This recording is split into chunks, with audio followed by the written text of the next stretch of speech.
ध्यानाभ्यास के लिए कृपया अपने नेत्रों को बंद कर लीजिए। अपना मुख अपनी ओर कीजिए, क्योंकि सुख अपने से ही प्राप्त हो सकता है। हम सुख स्वभावी हैं।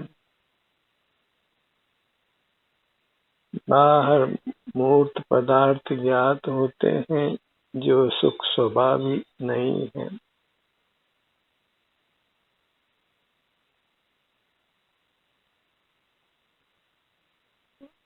अपने ध्यान को अपने शरीर पर ही रखिए।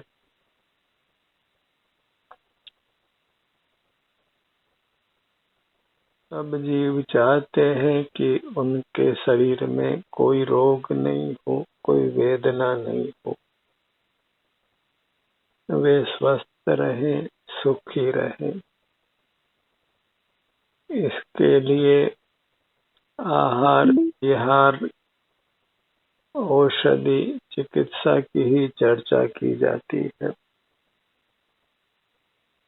अपने शरीर का ऐसा संवेदन करने से ही हम निरोग रहते हैं। शरीर में वेदना नहीं होती, सुख का अनुभव होता है। भले ही इसमें कुछ समय लगता हो, पर यही स्वाधीन उपाय है, निरापद उपाय है, यथार्थ उपाय है। इस ध्यानाभ्यास के कार्यक्रम का भी यही प्रयोजन है कि हम स्वाधीनता से, स्वावलंबन से स्वस्थ रहें, सुखी रहें।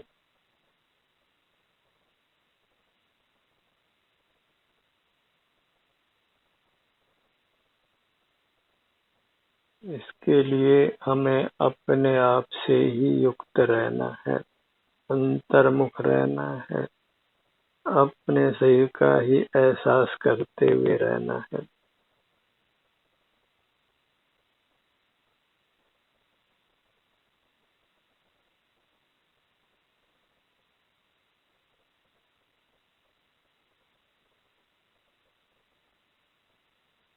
सिर से पांव तक अपना विस्तार है। इतने से विस्तार से युक्त रहने से हम स्वस्थ रहते हैं, सुखी रहते हैं, और बाहर की दुनिया का विस्तार असीम है, अनंत है, उसके पार को नहीं पाया जा सकता है। और बहिर्मुख रहने से ही हम अस्वस्थ होते हैं, शरीर में वेदना होती है, जन्म मरण की परंपरा चलती है। अंतर्दृष्टि कर अपने आभ्यंतर अमूर्त शरीर को पहचानिए। यही आपका वास्तविक स्वरूप है, जो परमात्म रूप है, जिसकी महिमा अनंत है।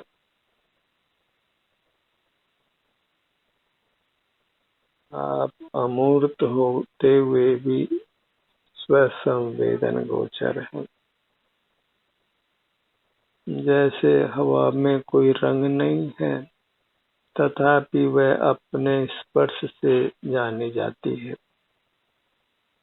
इसी प्रकार हमारे में स्पर्श नहीं है, रस नहीं है, गंध नहीं है, वर्ण नहीं है, शब्द नहीं है, आवाज नहीं है, तथापि अपने भीतर सुख दुख के संवेदन से हमें अपनी पहचान होती है।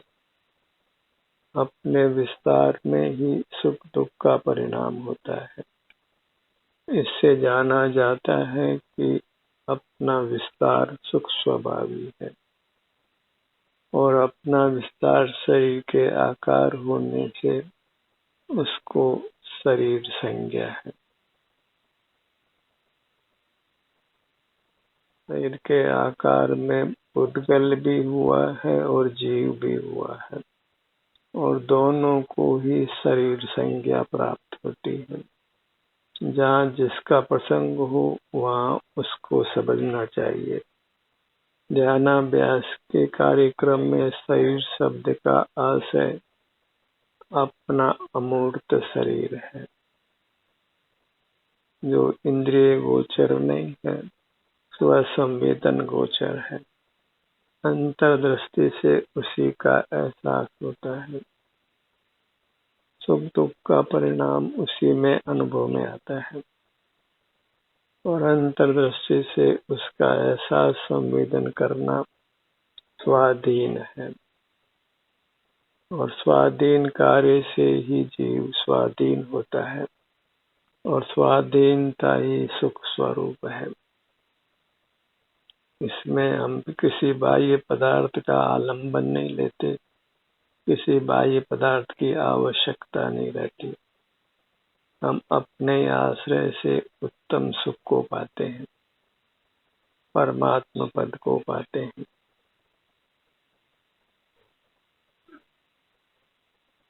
अपने आश्रय से सुखी होने का प्रयत्न करना है। इसी से हमारा ये मनुष्य जन्म पाना सार्थक होता है।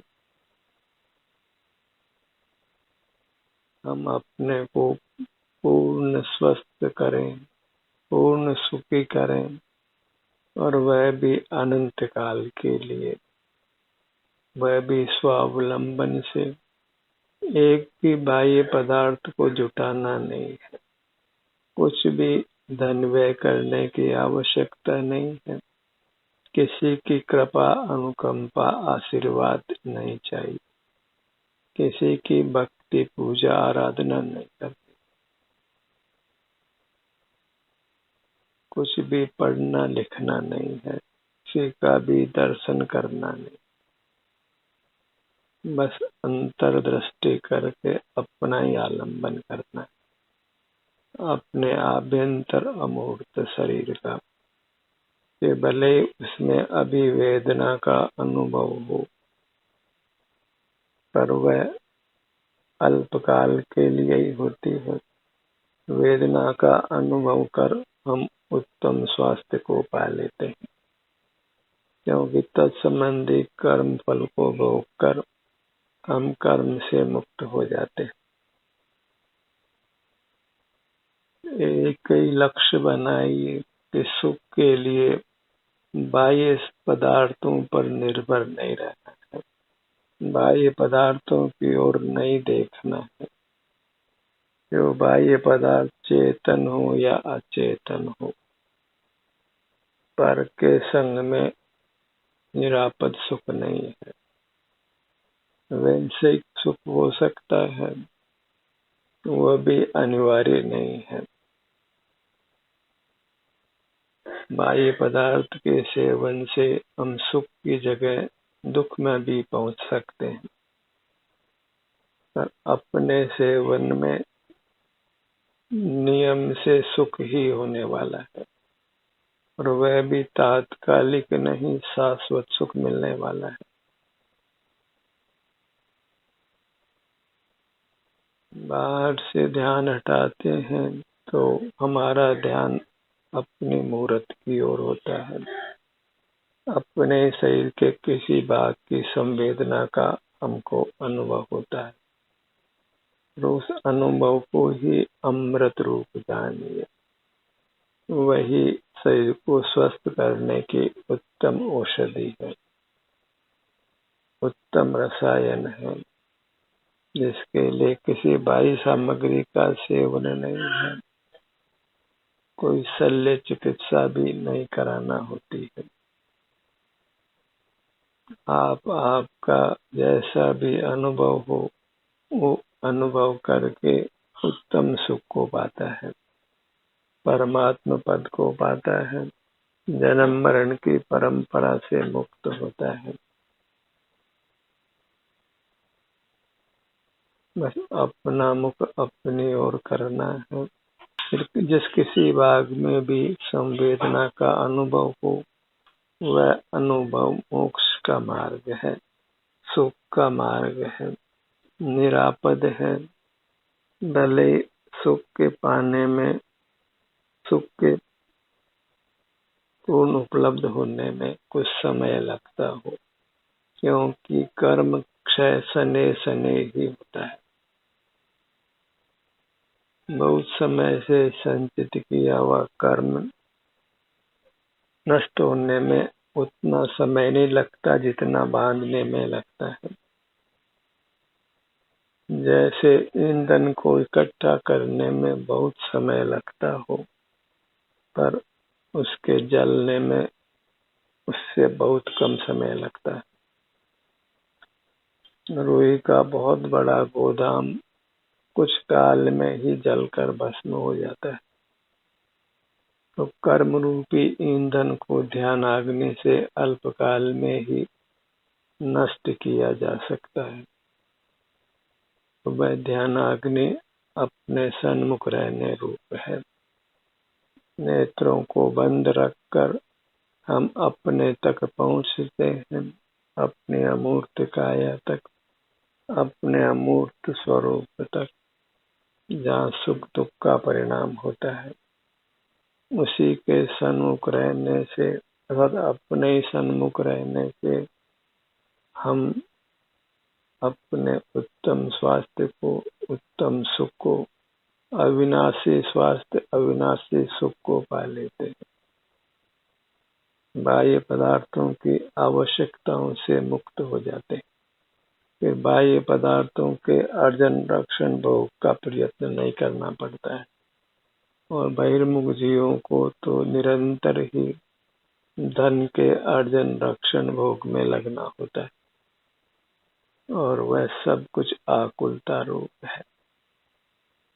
उस सब से ही हम अपने स्वास्थ्य को नष्ट करते हैं। उसी से बाल्यावस्था, युवावस्था, वृद्धावस्था, जन्म मरण आदि नाना विकार उत्पन्न होते हैं। और वह कोई भी अवस्था आत्यंतिक सुख रूप नहीं होती। भले वो बाल्यावस्था हो, युवावस्था हो, वृद्धावस्था हो, आप स्त्री हो कि पुरुष हो कि पशु हो कि पक्षी हो, जहाँ बहिर्मुखता है, जहाँ मूर्त पदार्थों का देखना जानना है, उनका अवलंबन है, वहीं हम अपने सुख स्वरूप से च्युत रहते हुए सुख का अनुभव नहीं कर दुख का अनुभव करते। अपने ध्यान को अपने सिर के भाग पर लाइए।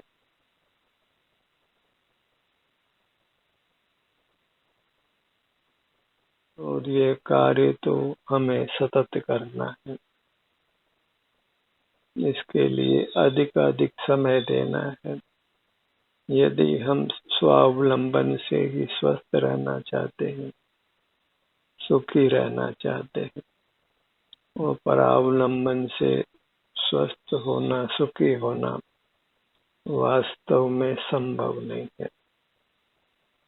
भले ही सारा जगत पर पदार्थों के अवलंबन से ही स्वस्थ और सुखी होने की चर्चा करता हो, वह सब मोही जगत का परिणाम है।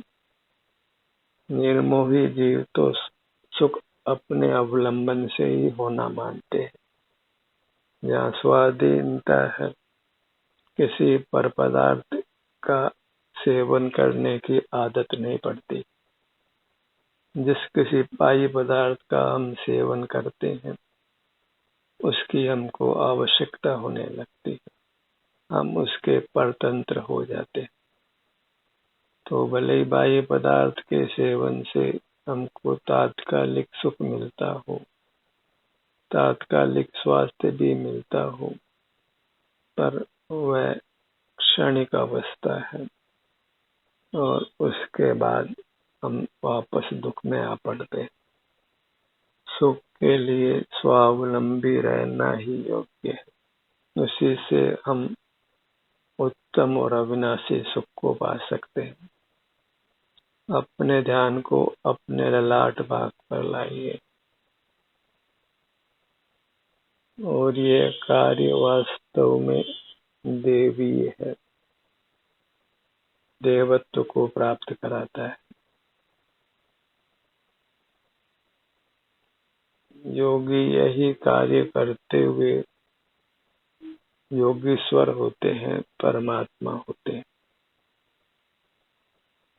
अंतर में ही विहार करना, विचरण करना, बाह्य जगत से विमुख रहना, बाह्य जगत के सन्मुख रहना ही परावलंबन है, वही पराधीनता है।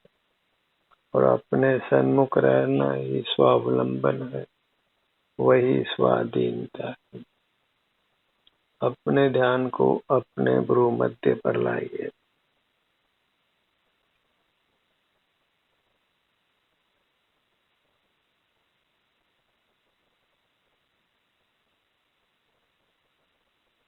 दोनों नेत्र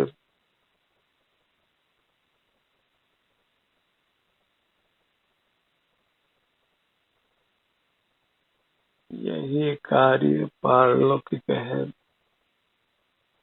मोक्ष का मार्ग है। मोक्ष का मार्ग अर्थात सुख का मार्ग,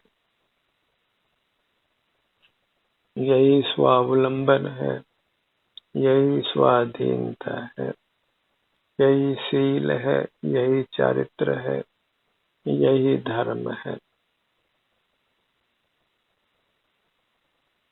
चारित्र ही धर्म है और अपने स्वरूप में आचरण करना ही चारित्र है।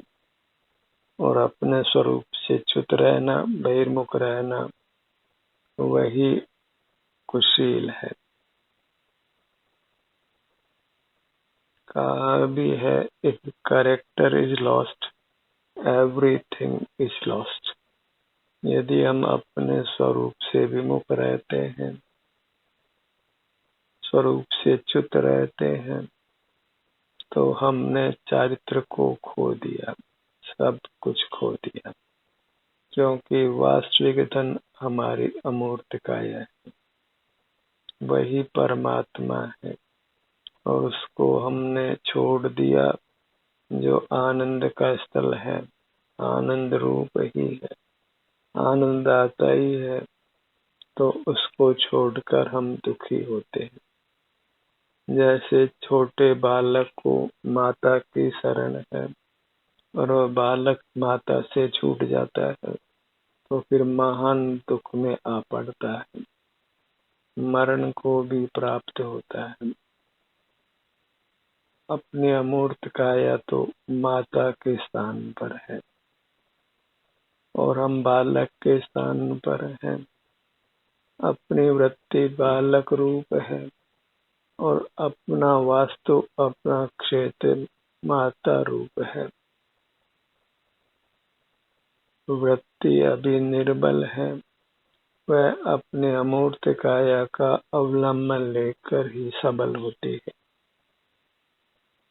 इसी प्रकार हम दुख से छूटकर सुख में आते हैं, दुख का अभाव होता है और उत्तम सुख की प्राप्ति होती है। अपने ध्यान को अपने दोनों कानों के भाग पर लाइए।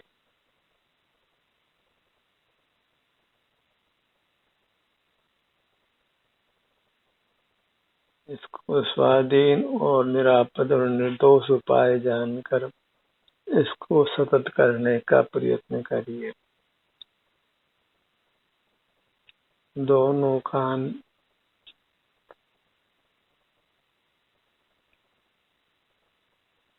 अपने ध्यान को अपने नासिका भाग पर लाइए।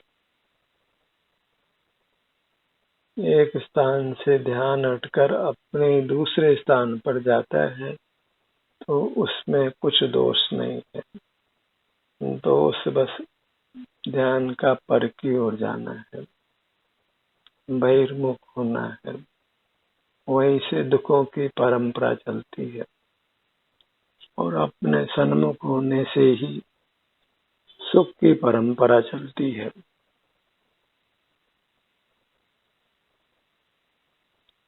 हमें सुख की परंपरा चलाना है या दुख की, ये निर्णय हमने करना है।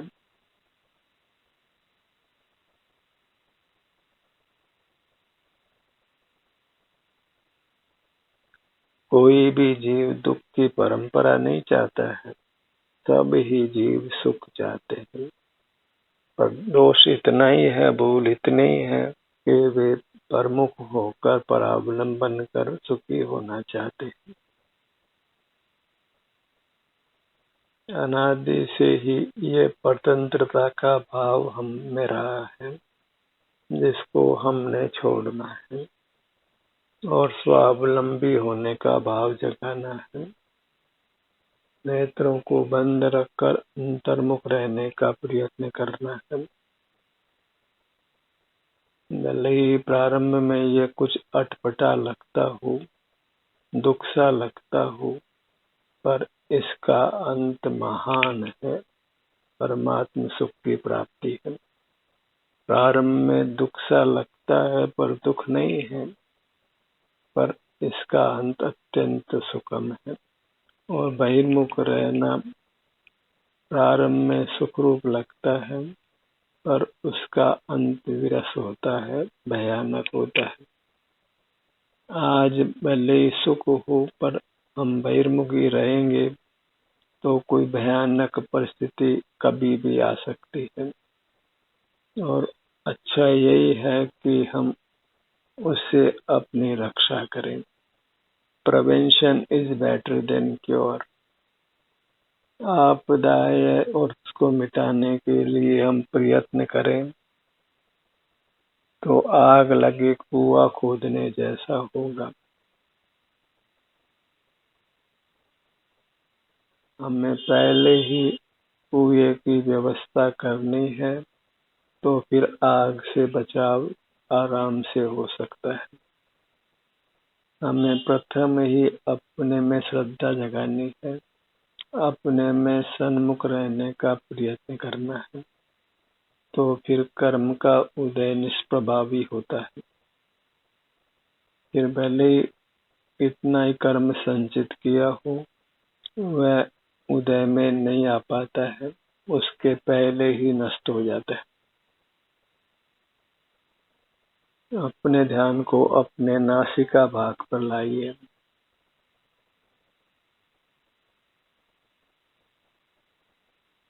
अपनी ही महिमा लेना है, महान महिमा लेना है।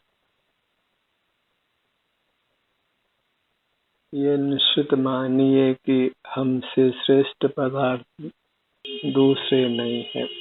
अन्य जीव भले ही हमारे जैसे हों, पर उनके आश्रय से सुख नहीं है, हमारा सुख हमारे आश्रय से है।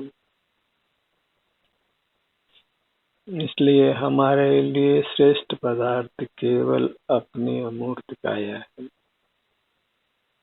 अपनी वस्तु ही लोक में भोग्य होती है, और पारलौक मार्ग में भी अपनी आभ्यंतर काया ही, उसका अवलंबन ही सुख का कारण होता है। अपने ध्यान को अपने मुख पर लाइए। दोनों होठों का भाग, दोनों होठ मिले हुए, और यहाँ जो भी संवेदना हो रही है उसका अनुभव कीजिए।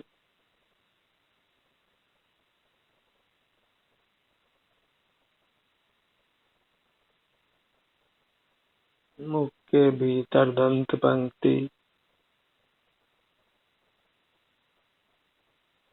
जिस भी भाग पर हमारा ध्यान जाता है तो नैसर्गिक रूप से वहाँ पर रक्त की आपूर्ति बढ़ जाती है, शरीर में स्वास्थ्य की उपलब्धि होने लगती।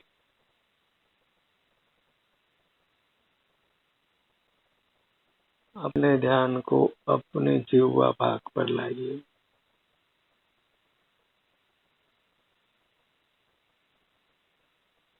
और अपना ध्यान लाने से ही हमारे पर रोगाणु आक्रमण नहीं कर पाते, कोई वायरस काम नहीं कर पाता है। अंतर्दृष्टि से हम बलवान होते हैं, और बहिर्दृष्टि से कर्म बलवान होता है। जब कर्म बलवान होता है तो सारी बाह्य परिस्थिति हमारे प्रतिकूल हो जाती है, और जब कर्म बलवान नहीं होता तो सारी बाह्य परिस्थिति हमारे अनुकूल हो जाती है। जो स्वावलंबी होते हैं तो सारा जगत उसकी पूजा करता है। परमात्मा को सब याद करते हैं, उनके दर्शन पूजन आदि का परिणाम रखते हैं।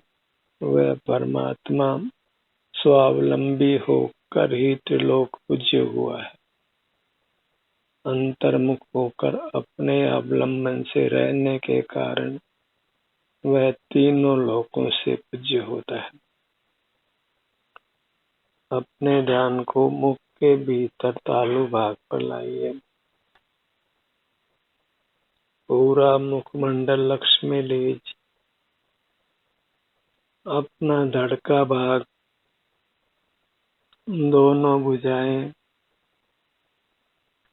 दोनों पैर, सर्वांग मुद्रा में अपनापन कीजिए। इसमें परमात्मा बुद्धि जगाइए। सबसे बड़ी आवश्यकता है कि सिर से पांव तक अपनी मूर्त को हम परमात्मा रूप से स्वीकार करें, आनंददाता रूप से स्वीकार करें, और इसके सन्मुख रहना ही इसकी भक्ति है, इसकी उपासना है। ध्यान का सत्र यहीं समाप्त होता है। आपकी सहभागिता के लिए धन्यवाद।